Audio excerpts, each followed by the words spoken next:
You. And now it is time for us to go into the talk and to lead us into today's talk. Once again, I am pleased to give you Rachel Rothman singing a song that you might recognize. Rachel?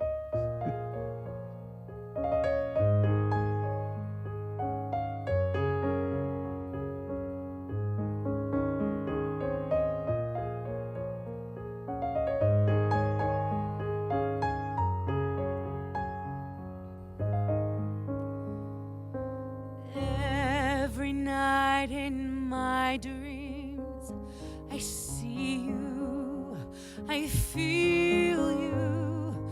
That is how I know love goes on. Far across the distance and spaces between us, time has come to show love goes on. Near, far, wherever we are, we believe that the heart does go on.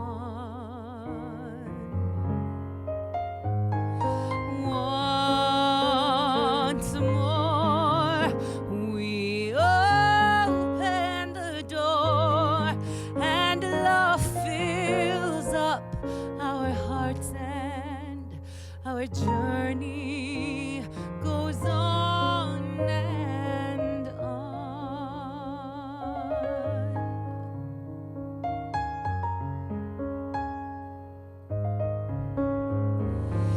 Love's the lens we see through, the vision we hold to, a future where love will go on. Love touches us through time and lasts for all lifetimes, shining long after we're gone.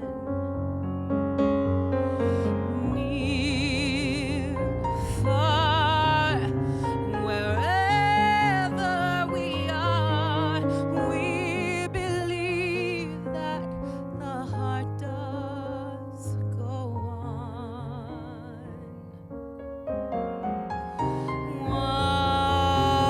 Once more, we open the door, and love fills up our hearts, and our journey goes on and on.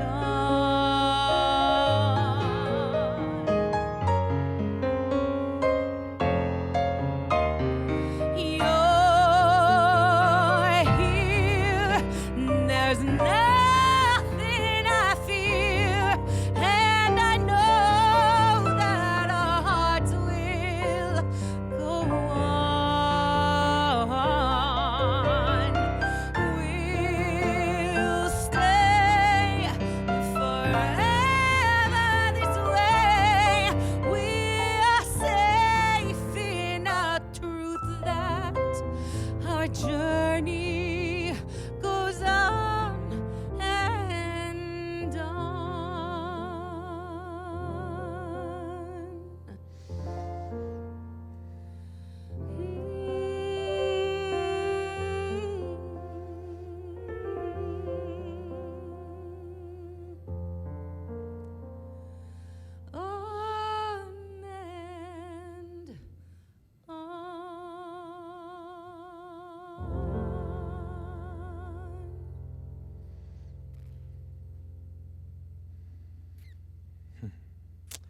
Thank you, Rachel.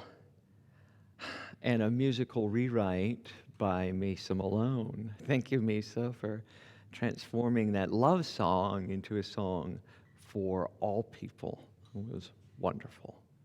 Wonderful.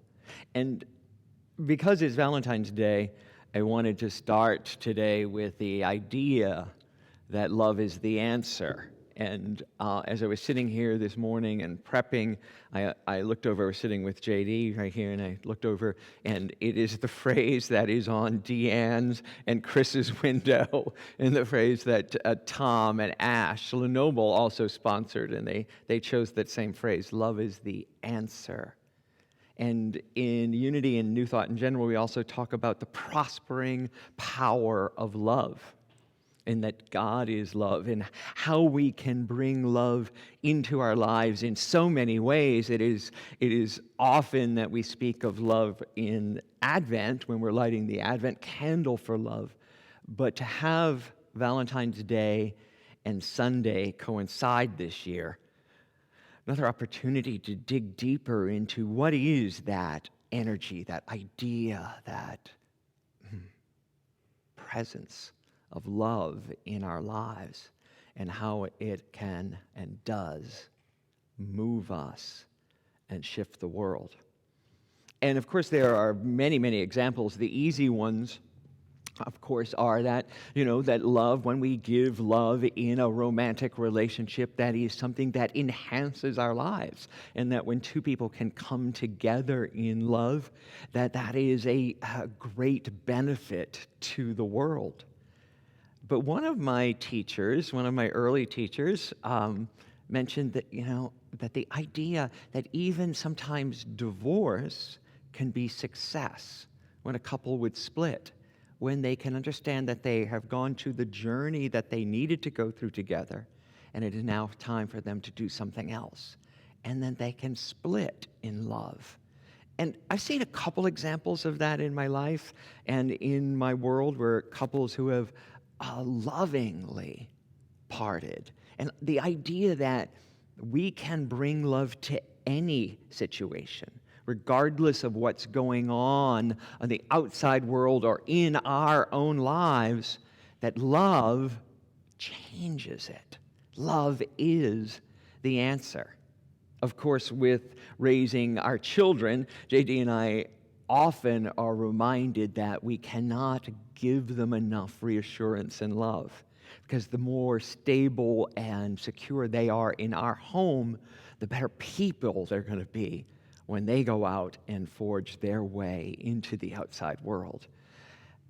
In my own life, understanding how to love myself has enabled me to prosper in so many ways and to heal my own body. For all disease in New Thought, in Unity, we know comes from our belief that there is something wrong. The idea that we are flawed, are not good enough. And to be able to love ourselves is such a great gift. As I was getting ready this morning, I stepped on our new scale. I bought us a new scale in the bedroom that JD doesn't like because he tells me it added 10 pounds to him. The other scale, you could stand on it just right and lose 5 pounds.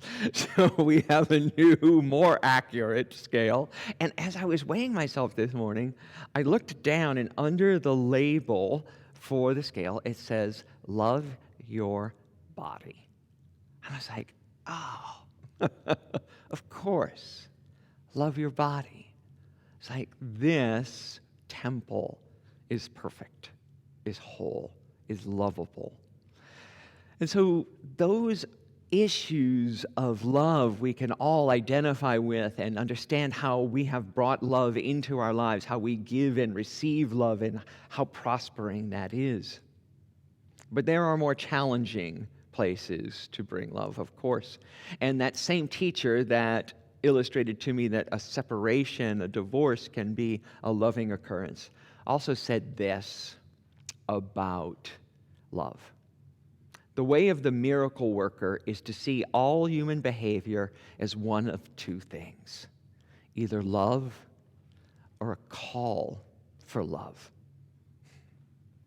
She was and is a remarkable teacher and person, and that idea comes from A Course in Miracles, the book A Course in Miracles, and the meditations of A Course in Miracles, to understand that everyone is either giving or asking for love, whatever the behavior, whatever their circumstance. And JD and I have experienced that in many ways in our elder son, who we adopted from foster care, and have had to constantly remind ourselves that this is a call for love. When it comes from a 16 or 17 or an 18 or a 19-year-old, it looks different than it comes from the 1 or 2-year-old. So we had to make the calculation to understand that it was a call for love. And how would we provide it? How would it be accepted? Wasn't up to us.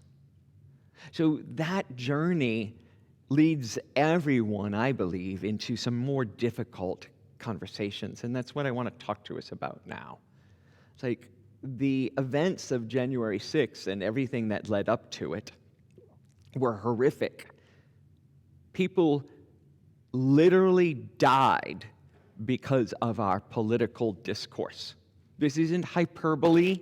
It's not a metaphor. Human beings spilled blood and lost their lives because of how we treat each other in our political discussions.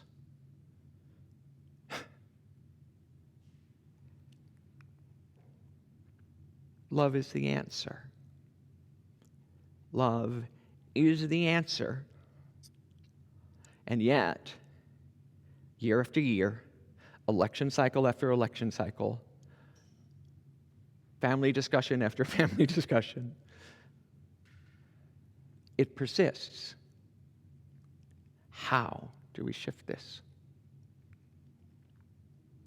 On our very streets, people sleep at night, set up tents, camps, and in the rain, in the cold.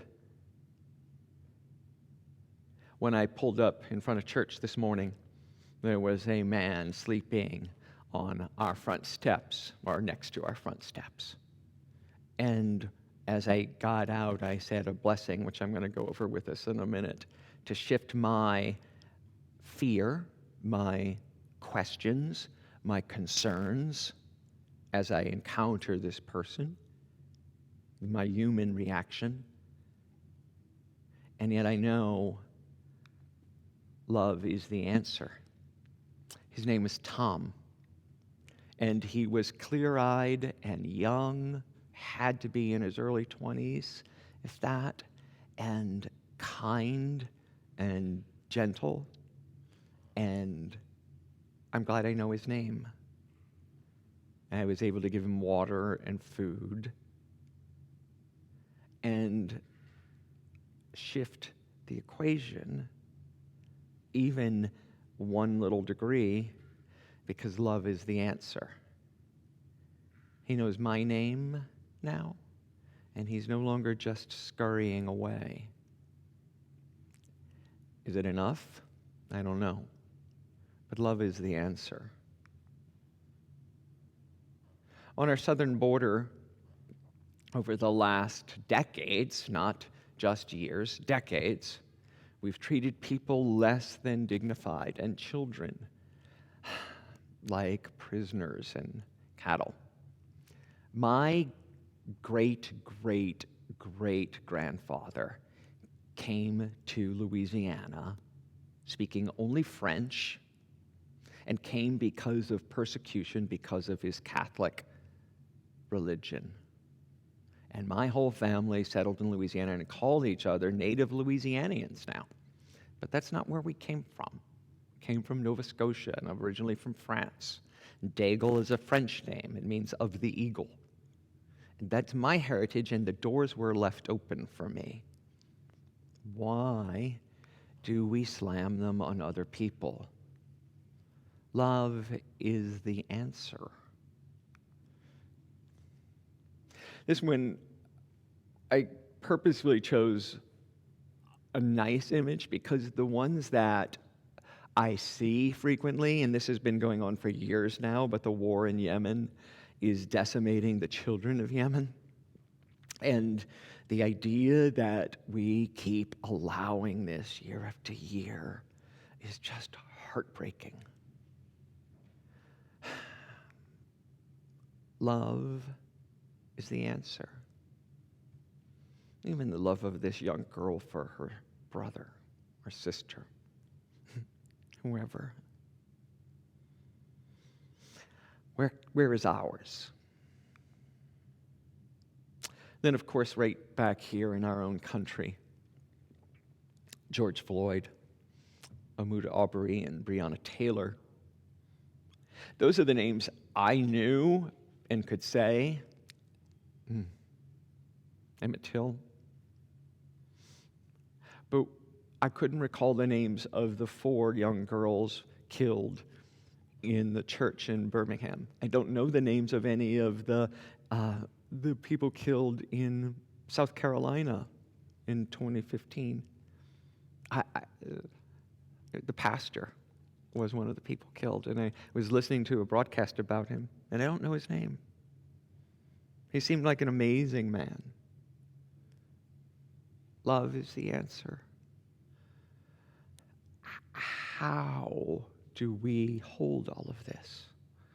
How do we bridge all of this? How do we handle all of the pain, the turmoil in the world as we're one person? One of my favorite authors wrote something that I use in every every chance I get, in every wedding ceremony that I write, and it's Emmett Fox. And he writes, "There is no difficulty that enough love will not conquer.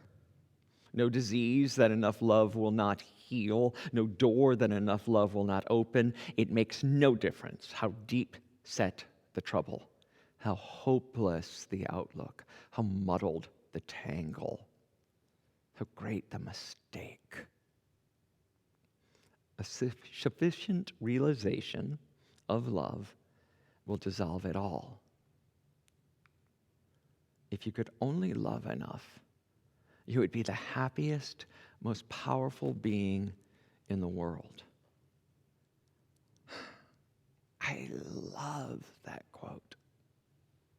Because it doesn't matter how muddled it is, how much water I've let run under the bridge, how much I wasn't aware, how many mistakes I made, how much pain there is.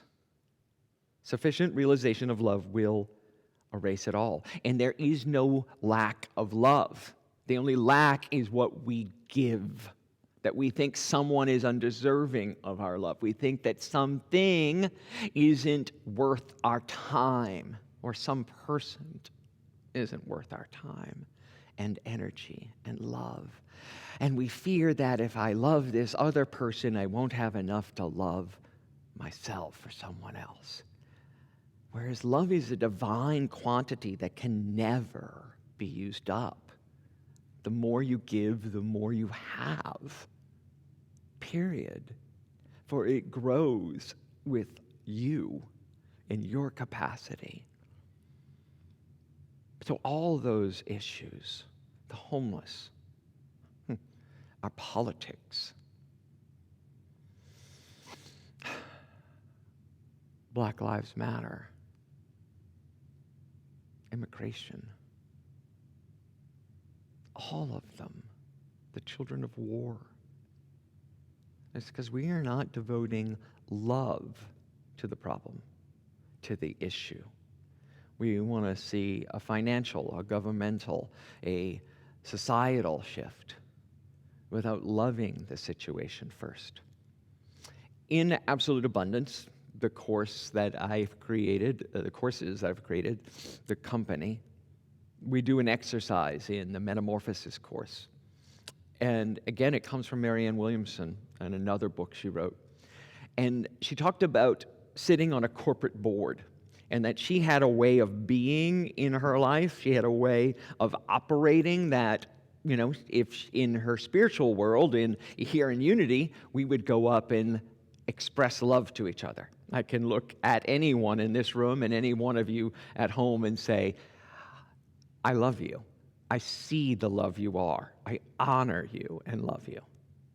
But in a corporate boardroom, she said, it didn't seem appropriate to be talking that way. But she said, there was nothing holding me back from thinking it. And she came up with a way that she would sit in board meetings and go, the love in me salutes the love in you. I honor how beautiful you are. And she said she watched as the board would shift as she held the consciousness of love in the situation.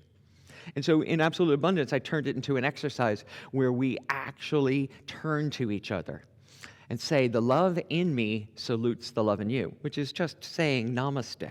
But saying namaste is one thing, but to actually say the word love and to say it to someone has an incredible power.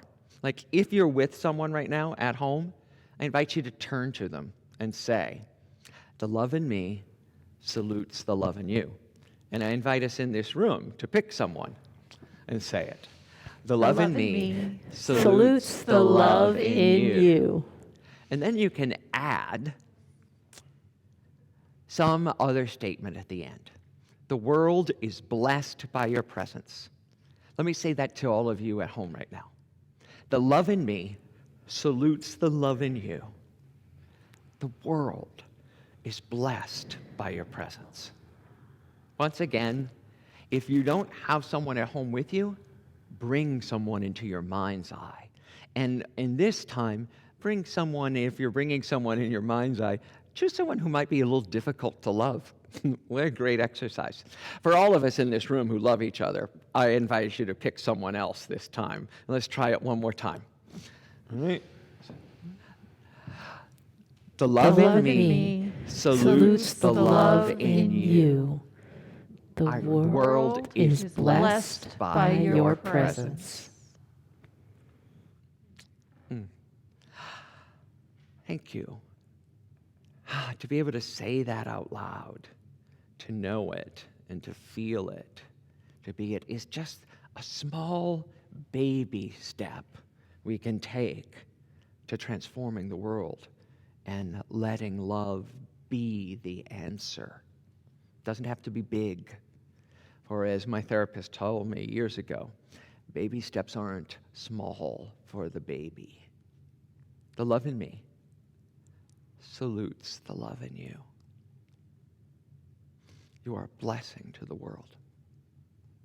Let's take that to our time of meditation.